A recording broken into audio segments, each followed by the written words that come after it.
दोस्तों, मिराल की आंखों पर झूठ की ऐसी पट्टी बन चुकी थी एलिया की कि इसे समझ नहीं आ रही थी कि आखिर अली सही कह रहा है या फिर वो एलिया। लेकिन फिर भी वो इसकी बातों पर यकीन किए जा रही थी। क्यों ना कि इसे बदला लेना था और किसी हद तक भी वो जा सकती थी। अली इसे सफाई देने की कोशिश करता है लेकिन मिराल इसकी किसी बात का यकीन नहीं करती। अब अगर देखें अली को, तो अली सबसे आखिरकार तंग आ गया था। अली क्या फैसला कर लेगा इसे छोड़ने का? क्यों ना कि इसके पास और कोई ऑप्शन नहीं बचा था और ना ही वो कुछ कर सकता था। जबरदस्ती इसके साथ रह नहीं सकता। हकीकत इसके सामने थी लेकिन फिर भी वो आंखें बंद करके बैठी थी। इसे इस बात का तो आइडिया था कि आखिरकार वो इसकी मदद करना क्यों जा रही है। एलिया जरूर इसके पीछे इसका कोई ना कोई मकसद होगा। अली बार बार इसे समझाने की कोशिश कर रहा था लेकिन वो इसकी बात सुनने के लिए तैयार नहीं थी। फिर इसे गलत समझ रही थी जैसा पहले दिन से वो करती आई थी। ये सारी बातें अब बर्दाश्त से बाहर हो गई थी। अली कहता है वो आखिरकार कब तक ये सब कुछ करता रहेगा, कब तक बर्दाश्त करेगा। अब तो वो सारी प्रॉपर्टी भी उसे दे चुका था, सब कुछ इसे दे चुका था। हाँ, अगर ये सब कुछ रहना था अब मिराल के पास तब तो इसे कोई फर्क नहीं पड़ने वाला था। लेकिन इसे ये बात मालूम थी कि एलिया ये सब कुछ ले लेगी इससे, और इसके बाद जो इसने करना था अली के साथ, इसकी फैमिली के साथ और मिराल के साथ, इसका आइडिया अली खान को तो था। लेकिन मिराल नहीं जानती थी। मिराल अभी इसे अपना हमदर्द समझ रही थी, दोस्त समझ रही थी। लेकिन अली को एक बात का इल्म था कि आखिरकार वो ये सब करती रही है। शुरू से इसे पता था कि किस तरह इसने इसे प्रपोज किया था अली को शादी के लिए।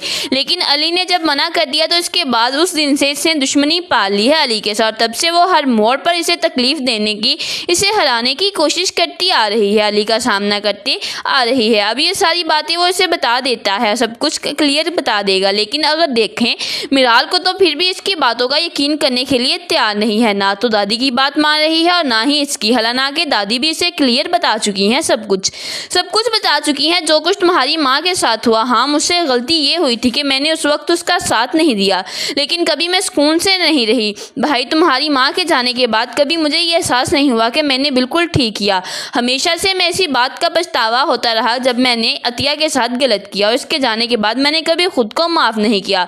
लेकिन वो मानने के लिए तैयार नहीं थी। अली को और उसकी दादी को कुछ ख्वार समझ रही थी। अली बात करेगा, अब आएगा और मिराल से दोबारा बात करने की कोशिश करेगा। लेकिन अब वो तंग आ गया था। इससे पहले याकूब को बताता है। याकूब भी उसे कहता है कि अब आपको सब्र करना होगा, भाभी बहुत जल्द ये सब कुछ एक्सेप्ट कर लेंगी। इन्हें जब मालूम होगा कि अली खान इनकी हाफिज है और जबकि एलिया इनकी सबसे बड़ी दुश्मन है, बल्कि अपना मकसद हासिल करने के लिए, आपको नीचा दिखाने के लिए और भाभी को ट्रैप करने के लिए ये सब कुछ कर रही है, तो वो खुद आपके सामने आएंगे और माफ़ी मांगेंगे। ऐसा कुछ होने वाला नहीं है। इतनी जल्द हम देखेंगे कि आने वाले एपिसोड में एहसास तो होने लगेगा। At the end of the drama हम देखेंगे तब तो वो माफ़ी मांगेगी ही मांगेगी, लेकिन तब शायद बहुत देर हो चुकी होगी। क्यों ना कि अली अब आएगा अपनी दादी के पास, उनसे बात करेगा और ये भी हो सकता है कि अपनी दादी को कहेगा जो आपने प्रॉपर्टी पेपाल में दी थी, अब मैं उसे उसके पास, मिराल के पास नहीं रहने दूंगा। क्यों ना कि वो ये सब कुछ एलिया के पास ले जाएगी। लेकिन दादी इसकी मना कर देगी। अली से ये भी कहेगी कि अगर वो मेरे साथ नहीं रहना चाहती, मैं उसके साथ कोई ज़बरदस्ती नहीं करूंगा, आप उससे बात करें। दादी